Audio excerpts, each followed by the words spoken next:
Back in the 1980s, we had a number of music magazines catering to heavy metal and hard rock, including Hit Parader and Cream and Rip. A lot of others too, but it seems like Circus magazine really was at the top of the list, not only covering a lot of the bands that we loved, but also letting us influence content. So in this video, I'm going to go through Circus magazine's Readers' Poll winners of 1983. We're going to talk about the categories, as well as some of those choices for the categories, as well as the relevance to the times. So, stick around.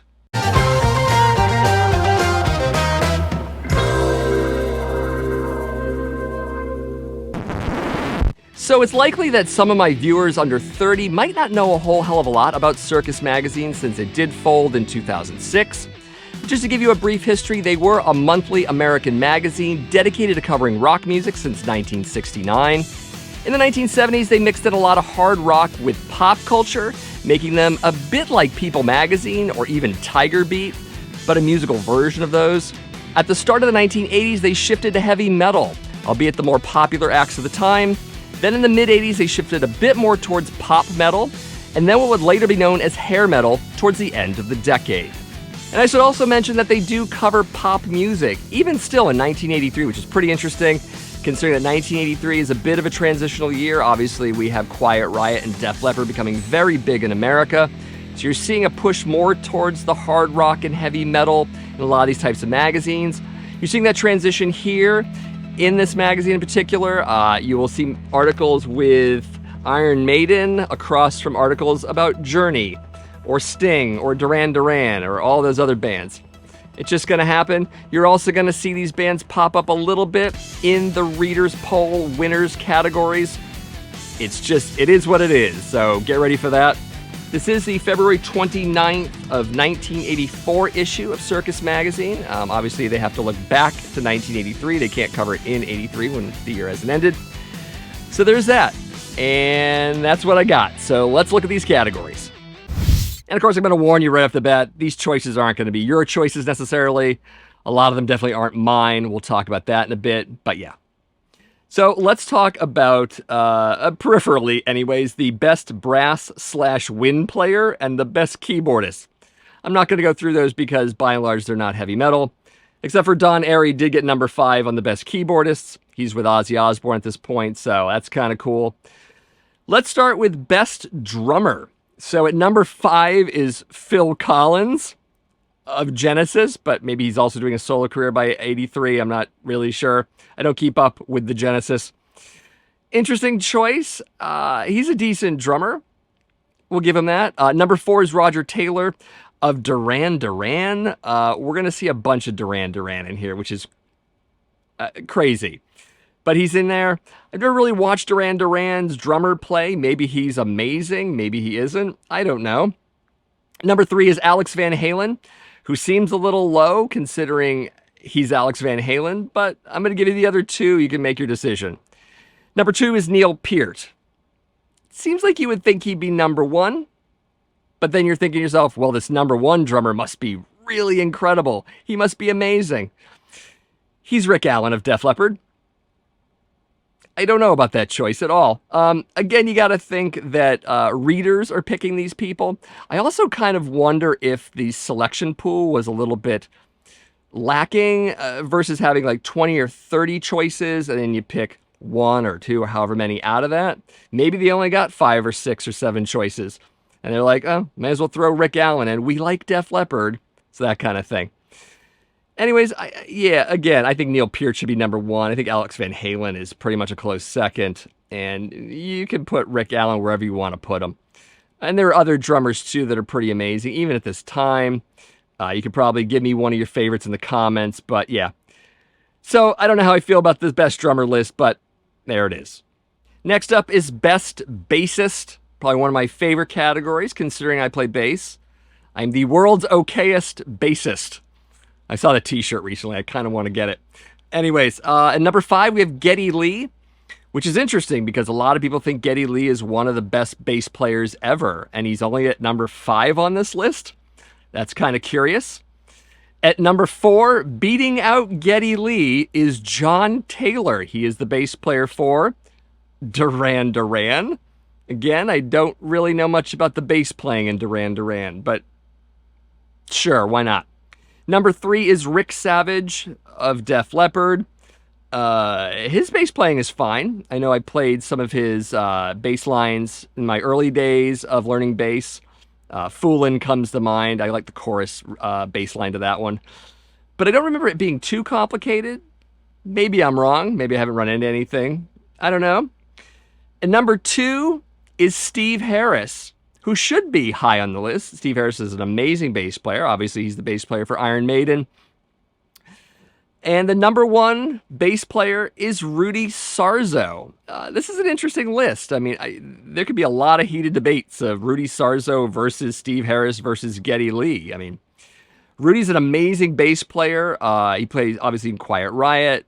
He's also been in Whitesnake, and he's been in other bands as well. I love his bass playing. I think it's really good. He was in Ozzy for a short time as well. Yeah, great bass player.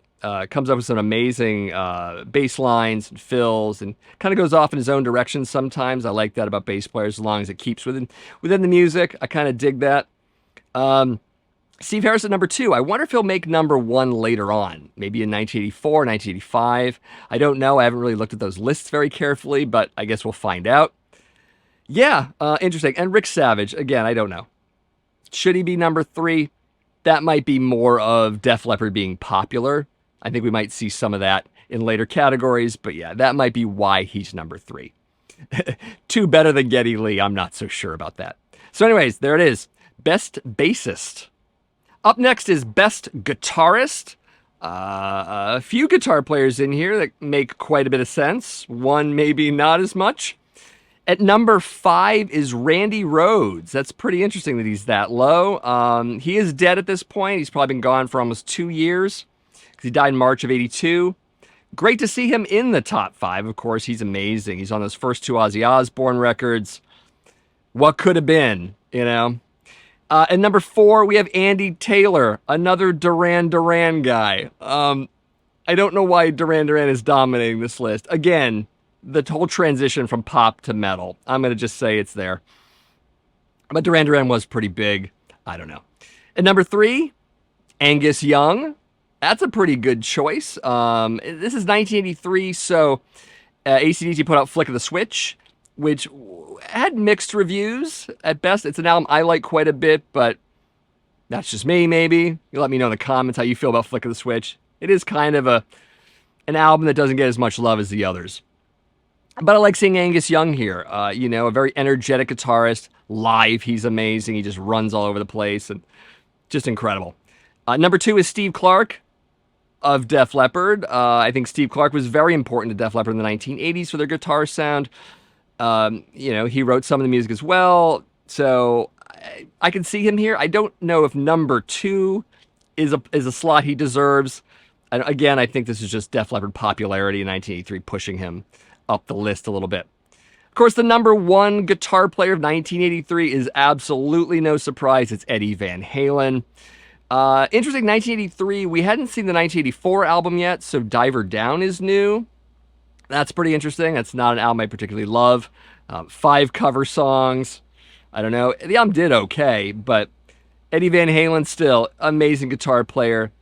I think in this list I would have moved Randy Rhoads to number 2. Andy Taylor wouldn't be here. And Steve Clark, maybe put him at 5. But yeah, other than that, largely I'm okay with some of these choices.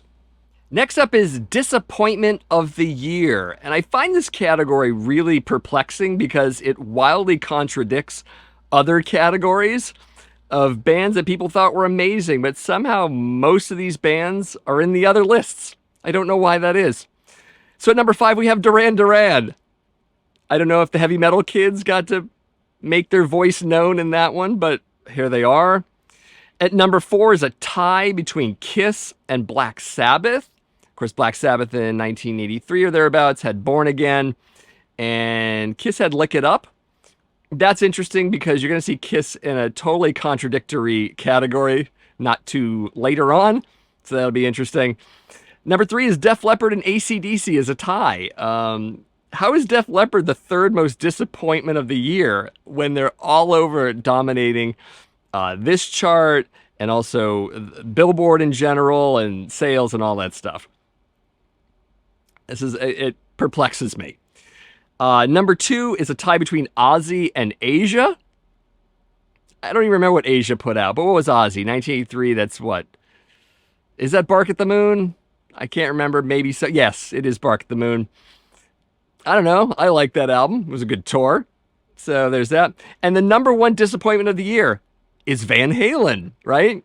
So I think in this instance, it makes a little more sense because it's Diver Down. You know, again, 5 cover songs and all that. And a poppier album in general. So, yeah. These are some interesting points for disappointment of the year. Yeah, you know, Black Sabbath on this list. You know, again, Born Again was one of those albums. You know, it's the one and only one with Ian Gillan. People were maybe disappointed in that record. I thought it was great. Probably liked it more after the fact, but even I liked it still then. Def Leppard on here. Again, that doesn't make any sense whatsoever, but there it is. Disappointment of the year. Next category is Comeback of the Year. Totally different. And you're going to see a couple bands that are on this list too. Amazing. Anyways, at number 5, we have David Bowie. 1983.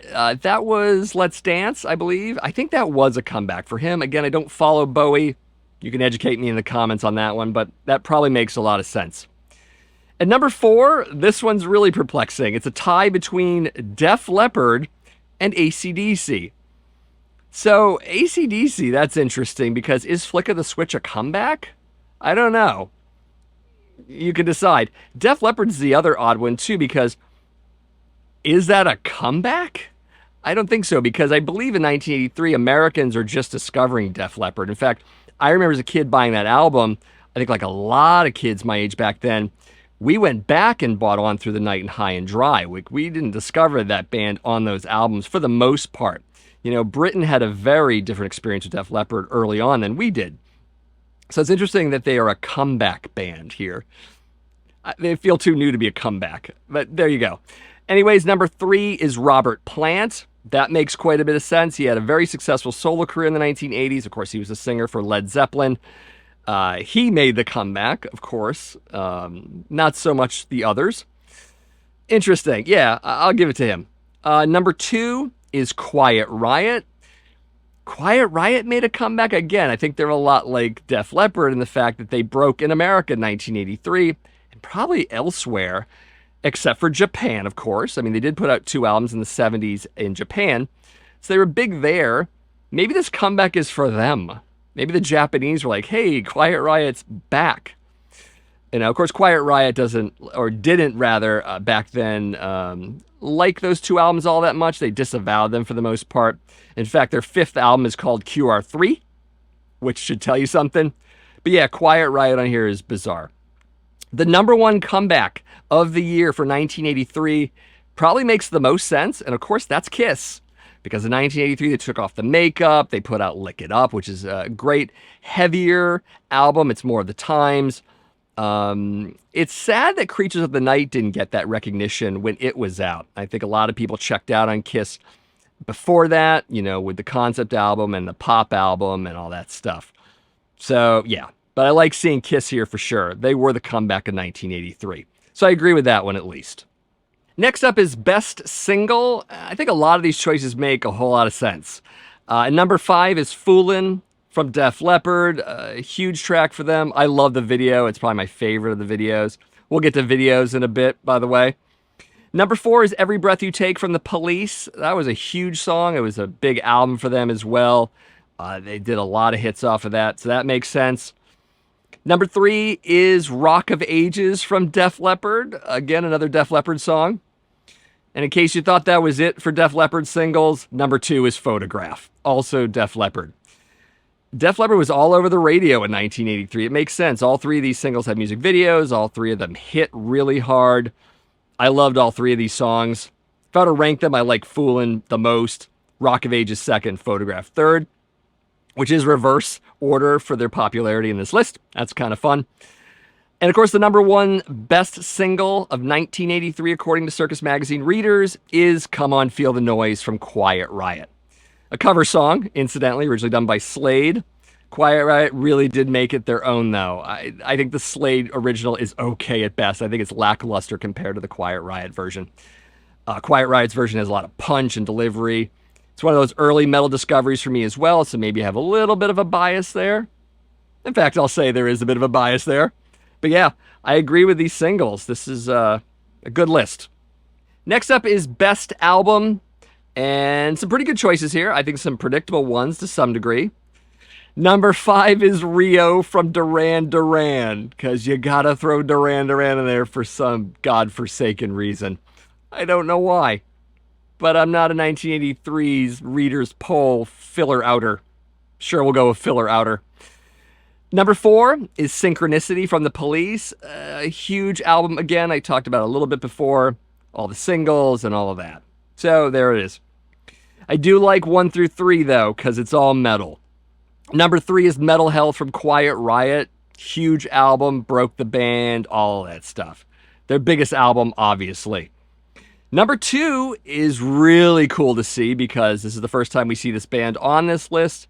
Except for their bass player, of course, we mentioned earlier. This is Peace of Mind from Iron Maiden. At number 2, that's fantastic. Great album. Definitely one of my very favorite Iron Maiden albums. It's in my top 3. It's in a lot of people's top 3, let's be honest, between The Number of the Beast and Power Slave and all of that. So, yeah, great to see it here. Number 1 album, I don't think this is a surprise. It's Pyromania from Def Leppard. Again, that album was just crazy. It went gangbusters. To use an ancient term, gangbusters. But yeah, there it is. Pyromania. Next up is Best Album Producer. This is kind of an interesting category because a lot of listeners of music, ones who aren't musicians, usually aren't keyed into producers. I mean, producers kind of play this role to most music listeners that doesn't really matter. But Circus Magazine does have quite a few musicians who read it. In fact, a lot of the ads, as I probably mentioned, are for guitars and basses and drum kits and stuff like that. So it makes sense that the producer is in here too. So at number 5, we have Mike Stone. Mike Stone was a producer for Asia, but he also produced Journey. I believe he did handle Frontiers for Journey and whatever that Asia album is, and I don't know why I'm not remembering it, but he did that as well. Number 4 is Colin Thurston. He is the Duran Duran producer for the most part. I think he also handled David Bowie, but yeah. So there are those. Number 3, 2, and 1, I'm a lot happier with. Number 3 is Martin Birch. I believe he's here because of Iron Maiden specifically. Martin Birch produced a number of Iron Maiden albums, including Peace of Mind. So he makes a lot of sense here. He's an amazing producer. By the way, rest in peace, Martin Birch. He's no longer with us. Number 2 is Ted Templeman. Ted is definitely known as the Van Halen producer. He did a number of albums for them. So he's here probably because of Van Halen. A lot of people flip their Van Halen albums over and see that produced by Ted Templeman credit. Probably thinking to themselves, I know that name. Let's put it in the poll. So there it is. Number 1 producer. I don't think this is really a surprise given how prolific Def Leppard has been on this list. The number 1 producer, of course, is Mutt Lange. Mutt Lange did produce some albums for AC/DC. In 1983, he did not, however. AC/DC produced their own album in 1983. Again, that's Flick of the Switch. So he was with Def Leppard, and he did produce Pyromania, among others. And yeah, you know, Mutt Lange did a lot of interesting stuff with Def Leppard. He added a lot of production tricks to make them sound bigger, including the drum sound and some of the harmonic vocal stuff. So I can see why he's here. He's kind of a good producer and a good engineer as well. So yeah, makes sense. So the next category is Best Songwriters. A very agreeable list here. At number 5, we have Journey. Say what you will about Journey, but they write some catchy pop songs. I mean, we're still singing at least one of them to this day. It's all you hear. Number 4 is Duran Duran. They're just going to be in everywhere, I'm feeling at this point. But, you know, Rio had a lot of hits, and it was kind of a catchy record, so there's that. Number 3 is Sting of The Police. Sting's a great songwriter. I don't think that can be denied. He's pretty amazing. He's a great bass player, too, by the way. Number 2, nice to see number 2 here, Steve Harris of Iron Maiden, who wrote a whole lot of really great music for Iron Maiden over the decades. I think it's undeniable that he has a great songwriting ability. And sometimes he doesn't get credited for that, which he should. So yeah, nice to see Steve Harris here. Number 1, best songwriters, Def Leppard. I guess if you're going for the catchiness factor, of course they are, and of course they're really big in 1983. They have that name recognition, so a lot of people are going to plug this band's name in here. But I also agree, there's some great songwriting on Pyromania. Can't be denied. Next up is Best Female Vocalist, and this is a rather interesting category because by and large in 1983 we're not seeing a lot of heavy metal singers of the female persuasion. I think that came mostly later on. We have one person on here who makes the most sense in that category. But every woman on this category is highly talented. Maybe the number 3 one I have a little bit of an issue with, but there's a lot of talent on this list for sure. Number 5 is Lita Ford. I think you got to put Lita Ford in here. You just do. Number 4 is Ann Wilson. Ann Wilson of Heart, of course, amazing vocalist. Still has a great sound to this day, great voice. I still loved her Led Zeppelin cover of Stairway to Heaven. There's a performance on YouTube. You can look it up. It's pretty amazing. I think it almost made Robert Plant cry. I saw him in the audience just kind of welling up, and it's pretty interesting. Anyways, number 3 is Joan Jett. I don't think Joan Jett has a particularly great voice. She also rode on cover tunes a lot, but, you know, there you go. Number 2 is Stevie Nicks of Fleetwood Mac. I think she was doing some solo stuff at this point. Talented voice, I would say. Yeah, I'll give it to her. Number 1 choice for Best Female Vocalist of 1983 is Pat Benatar, and I think that's a fantastic choice. There's some great early albums from Pat Benatar that rock. I think they also, in some cases, really do appeal to some metal fans. I think Heartbreaker has a nice, solid riff to it. There are others as well. The less poppy stuff her band did is pretty interesting. But yeah, Pat Benatar, great choice for number 1. Next up is Best Male Vocalist, and for the most part, I'm kind of all right with this list. I might move some stuff around. Number 5 is Bruce Dickinson. Nice to see him on this list. Obviously, Iron Maiden vocalist. He belongs here. I would say he belongs a lot higher than 5, but we can have that argument for another time. Or in the comments. Take your pick.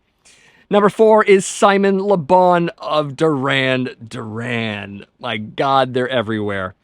Good voice. He has a strong voice, but I don't know. Number 4, I'm not buying it. Number 3 is David Lee Roth, Van Halen, obviously. I like David Lee Roth. I like his voice. I don't believe he's a great singer. I think he has a lot of cool delivery, and he has a lot of charisma. He's a great performer, but best vocalist is a little bit of a stretch. You know, I might have put him at 5, to be honest, because he does carry his own in the band. I do like his voice, but again, not a high talent in that regard. Number 2 is Robert Plant, obviously Led Zeppelin. I've always liked his voice in general. I haven't always been the biggest Led Zeppelin fan. I think we do get a bit more out of his voice in his 80s solo stuff. Musically, I'm unsure of it, to be honest, but he's a good singer in general. And there's that. Number 1, I don't think this is too much of a surprise, though I disagree with it, is Joe Elliott of Def Leppard. He has a great voice. I just don't think he's a lot better than Bruce Dickinson by a factor of 4 or 5 or whatever. I think Bruce Dickinson should be much higher on this list, personally. But yeah, I get it. Def Leppard, they're popular at this point, so you're going to plug the name in because it's name recognition. Next category is Best Rock Video. Of course, rock videos were very important in the 1980s. It was a very image-conscious decade. A music video could make or break your band. In the latter case, I know the popular story, the very well-known story that is Christopher Cross. You might not remember him. He did a series of soft rock songs in the later 70s, the early 80s. Ride Like the Wind is a big one. It's basically what the kids today would call yacht rock. Anyways, Christopher Cross was a fairly unattractive man. He was fat. He was not good looking at all. But he wrote this music that a lot of ladies of the time really liked, found very romantic and very soothing. In the 1980s, though, when he showed up on MTV in either performances or maybe there were music videos, women got a look at him and all of a sudden decided that maybe his music isn't so sexy. So his popularity dropped. And a lot of people do blame the music videos thing for that. And maybe it is, maybe it isn't. Maybe his time was just up. I don't know. But again, image-conscious decade, and you should know that going into this list, of course. Number 5, probably the surprise on this list for me, is The Trooper from Iron Maiden. A pleasant surprise, of course. Trooper is a decent video. It's mostly like performance of the band interspliced with old movie clips. I don't know if that's the best Iron Maiden video from Peace of Mind. I'd almost rather see Flight of Icarus, where they're in studio. That's a more interesting video to me, but I wasn't one of the people who filled out this reader's poll, so there you go. Number 4 is Photograph from Def Leppard. You're going to see Def Leppard here a couple times, of course, at least. Number 3 is Come On Feel the Noise from Quiet Riot, a rather surrealistic kind of video in a weird way. I mean, is he dreaming? Is he not dreaming, if you've seen the video? The one thing I like, again, about music videos of the early 1980s, especially the first half of the 80s, is that the templates really weren't set. There was a lot of very creative, very bizarre ideas that people would do for music videos. Again, there wasn't that sort of script to follow, so to speak. In the last half of the 80s, a lot of music videos looked exactly the same, So I like that a lot of music video producers took some chances in this era. So very cool. Anyways, number 2 is Rock of Ages, also by Def Leppard. And number 1 is Foolin' from Def Leppard as well. Pretty much dominate this at this point. Foolin's kind of an interesting video. Some of the visuals in there are rather perplexing. I like, it was a Joe Elliott chained to a neon pink triangle. I don't know what that's supposed to represent, but, maybe not look so deeply into these videos, I guess is the thing. But, the weirder they were, the cooler they were back then. So, yeah, I largely agree with this list.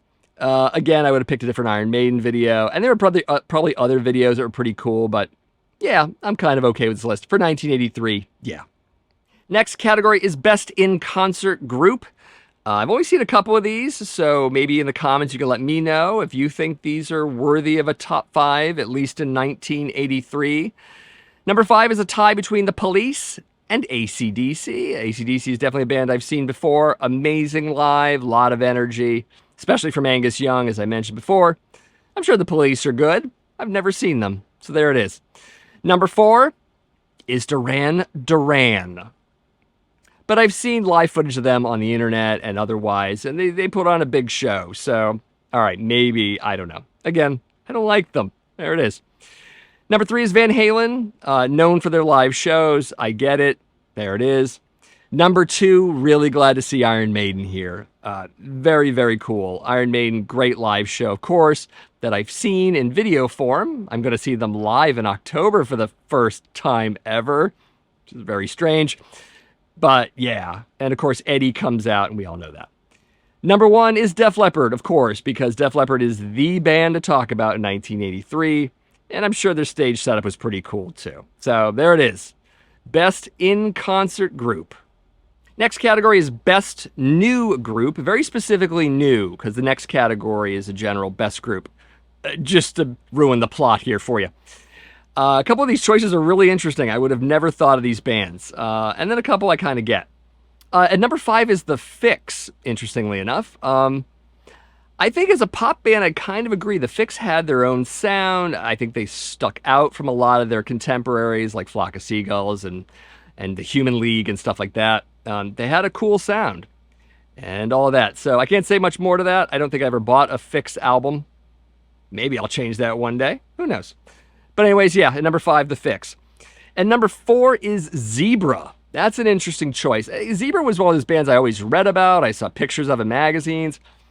I don't think I've ever heard a Zebra song ever. I used to confuse them with Triumph, too, I remember, by the way, and I don't know why. But it's definitely one of those bands that kind of passed me by. But apparently, there are people who love them as a new band. So there it is. And number 3 is Motley Crue. Great to see Motley Crue here, of course, 1983. Shout at the Devil. Great album. Yeah, I agree with it fully. Fantastic album. I bet we're going to see Motley Crue a whole lot more on the 1984, 1985 lists when I get to those. In fact, I'm betting on that. Number 2, another interesting choice in Fastway. Fastway, fantastic band coming out of Britain. I always liked Fastway, at least when I first discovered them. And I did discover them a little bit later in life, maybe like 85, 86. Steve Harris of Iron Maiden always wore the Fastway t-shirts in live shows. Says, my interest was piqued on the band at that point. But yeah, so Fastway at this point, I believe they had their first 2 albums out, which are classic albums. And then the Trick or Treat soundtrack is amazing too. But that's later on, that's 86. But nice to see Fastway here. Very cool. And the number 1 new band is Quiet Riot. Obviously new to Americans. Because obviously they were big in Japan before that. Were they big in Japan or were they just out in Japan? I'm not really sure. If you're Japanese and you're old enough to remember, you should let me know in the comments, because that'd be kind of cool. But anyways, yeah, decent list. And of course, this brings us to Best Group. It's kind of an interesting category because you're not really sure whether that needs to be based on current releases or not, because I do see that Judas Priest isn't on this list. And I know they didn't put an album out in 1983, obviously. Screaming for Vengeance was 82 and Defenders of the Faith was 84, but Judas Priest is a fairly important band. They're in this issue in a separate article, but I don't know. So there's that. Anyways, at number 5 is AC/DC. Again, they had Flick of the Switch out that time, which, was it a great album? Was it not a great album to some people? I liked it, but does that matter? So there's that. Number 4 is Duran Duran. I feel like, I don't know, maybe the Duran Duran fan club just besieged this reader's poll with entries. Maybe someone worked that out. I smell some payola somewhere in here, I gotta say. But anyways, number 3 is Iron Maiden. Hell yeah, gotta have the Maiden. Number 2 is Van Halen. That makes a whole lot of sense overall because they're still a really big band at this point. You know, David Lee Roth hasn't left yet. I know some people bring up the fact that Van Halen did better commercially with Sammy Hagar. They sold more albums overall. I get that, but I'm just not on that team, you know? I got bored with that band after David Lee Roth left, to be honest. And of course, the number 1 best group of 1983, no big surprise here, it is Def Leppard. Can't stress how huge they were in this year. Just, yeah, incredible. So I largely agree with this list. I think for best groups, this makes sense, specifically for 1983. So given all that, I just wanted to read what Circus magazine wrote regarding the results. I'm just going to read the first paragraph because it's pretty long. And of course, I need these stupid things because I'm old. Not since the Rolling Stones swept the 1981 Circus magazine / Shure Modern Music Makers Award poll has a band flown away with as many honors as Def Leppard. Out of 11 possible awards, including Biggest Disappointment, Leppard and its producer Mutt Lange won 8. Considering the blitz of media coverage for the hard-working Leppard, a band whose songs inundated arenas, radio countdown lists, and video shows alike, the group's continued pop metal foothold seems less and less surprising as time goes by. Still, the legion of Leppard fans responding to the polls was strong and even organized in its pen and ink determination to unseat the previous year's winners. Even the hardy Robert Plant, engaged in a neck-and-neck race with Lep singer Elliott, nearly till the end couldn't withstand the onslaught of pro Joe Mail. So yeah, Def Leppard, obviously the huge winners of 1983. In fact, there's Joe right on the cover for you there. Not an accident, not a surprise. Of course, as I mentioned previously, I'm also going to be doing videos for the readers' polls of 1984 and 1985. I won't be doing those immediately, but they'll be coming in future months. Let me know if you think that's a great idea. Let me know if you think that's an okay idea. Let me know what you think of the idea in general. I would also love to hear your opinions on this particular poll for 1983. Some of these choices were a little bit contentious. I didn't agree with all of them, to be honest. So definitely let me know that. Also, maybe you have memories of Circus magazine back in the 1980s or even earlier. Definitely let me know about that as well. In fact, give me all of that in the comments below. Of course, if you're new to the channel, just to let you know, my name is Matt. This is the Accusation Network, where each and every week I do videos on metal vinyl collecting, and I also do videos on classic and modern metal bands in general, much like this one. If you dig that idea, definitely subscribe to the channel, give this video a like, and why not share it with some of your friends. So thanks for watching, and I'll see you in the next video.